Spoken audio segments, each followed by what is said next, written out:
Okay, so today we're going to talk about another aspect of living sustainably, and that's alternative modes of transportation.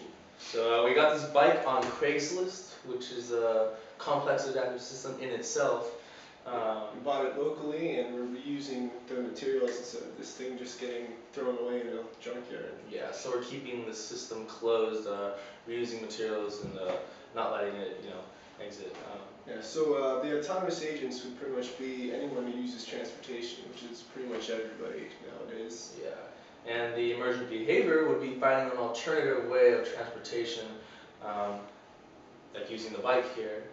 There are a few impediments to riding the bike. I mean, our infrastructure just isn't set up. It's for bikes. It's centered around automobiles. Yeah, I mean, there's no bike lanes in Pomona actually, and so it's not user friendly. It's kind of forcing everybody to use cars and other types of transportation. Yeah, some people are a little lenient on just picking up a bike in Pomona and riding themselves. So one way to get around that is starting up a bike group or joining one that's already existing. Yeah, there's a few groups on campus already that do nightly rides and kind of just gain support for using your bike and using alternative means of transportation.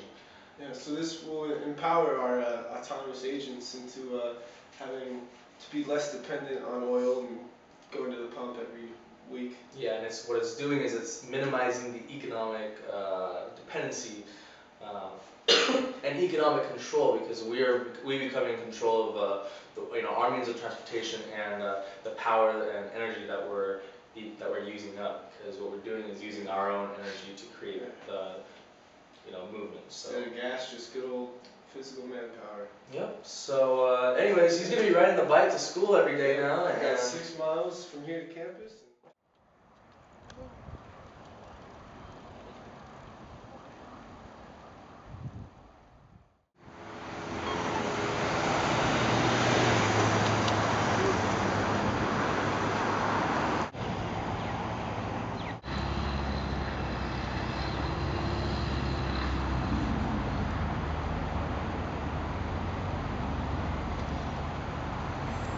Alright, 6 miles and I'm here. Yeah, there definitely are a lot of impediments to biking to school, biking anywhere, especially here in Pomona without any bike rails. Just get a tiny little stretch of road to share with all these cars. It's kind of a hassle. But another way of getting to school would be our campus shuttles and stuff like that. Bus systems are a little bit more practical, but it's a good way to avoid.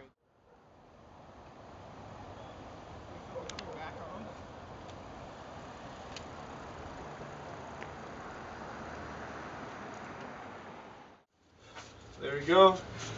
12 miles of sustainability.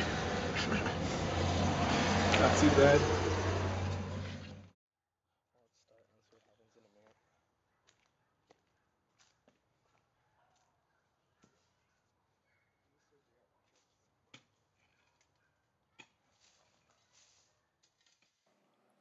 The first thing we need to do is clear our site. We have to clear any existing vegetation and dig down about 3 inches of topsoil. Here we are using a pickaxe and a shovel to do so. There are many advantages of raised bed planting. Since we are growing vegetables, it allows for deep root growth that vegetables typically have. Also, the temperature in the raised bed will differ from that on the ground. For winter seasons, our raised bed will be significantly warmer than if directly in the ground.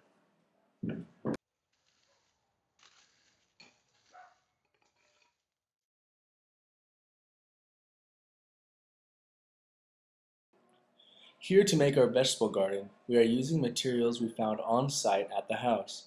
There are some planters made of railroad ties that have rotted and were falling apart. We decided to reuse these as the border of our garden. Since we did not have exact lengths, we had to custom cut them with a chainsaw.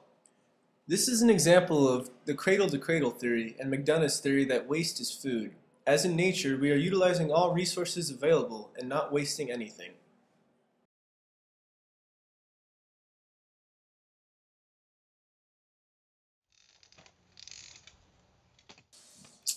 To secure the railroad ties into the ground, we first dug a 3-inch trench to fit them securely into the soil.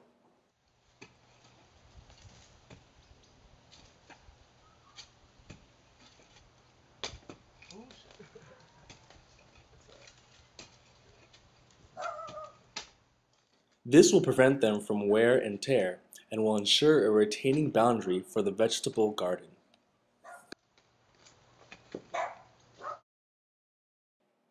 Another means of sustainability would be starting a compost pile.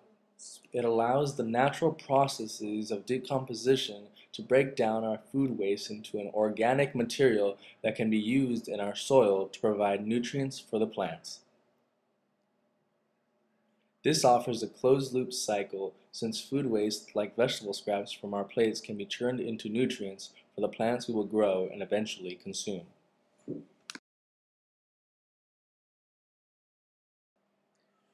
Here we made a very simple compost pile made with chicken wire that again was found on site at the house. Again, this supports the theory that waste is food. We then pounded in 4 stakes to give it support. In order for this compost pile to decompose properly, we must aerate the pile by turning it over every few weeks.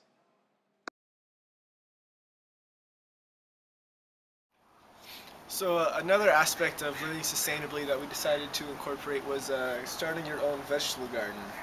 And this idea was sparked by the fact that I don't have a garbage disposal in my house. So we made a compost pile out of materials that we found at the house, and this is going to be used to replace all the food waste that can't be processed. So we put it in here, and then this will be used to feed the garden. Yeah, once it breaks down, we can use the compost and then in turn use it to feed our vegetables that we're growing. So we have a closed loop system. Yeah, it's a closed loop system. And what this is all the autonomous agents involved are just everybody. Yeah, your homeowner, people who buy groceries, People who need food. emergent behavior would then be, since the average piece of produce in our local grocery stores travels about 1,500 miles. Here you can walk 15 feet into your backyard and then pick your own vegetables. Yeah. And so what it's doing is it's empowering its users fully, because now they're not constricted to going to the grocery store solely for food purchasing needs. yeah, people can use their own property to develop their own vegetables.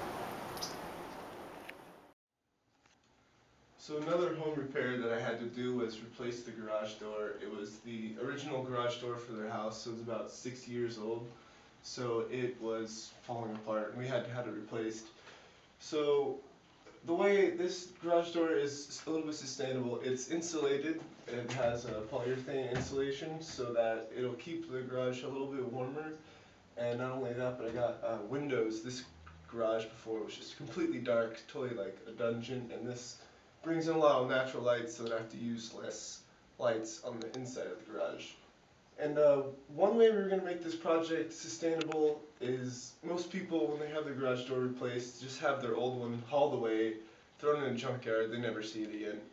But we were going to try and have a cradle-to-cradle system and go with McDonough's theory that waste is food, and use the old garage door, which we have just behind here, and we're going to use it to turn it into something new, turning it into a table.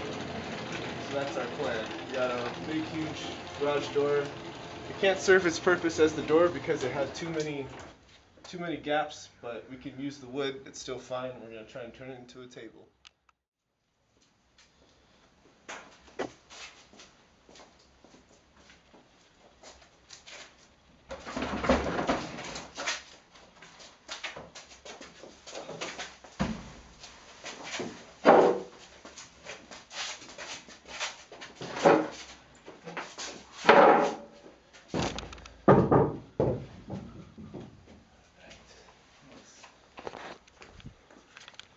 So here's is our garage door that we're going to be turning into a nice new table.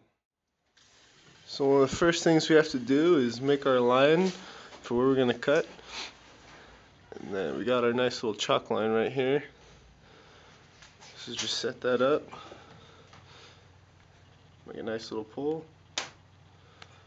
And then we should have our line. Then we just cut along this. There we go.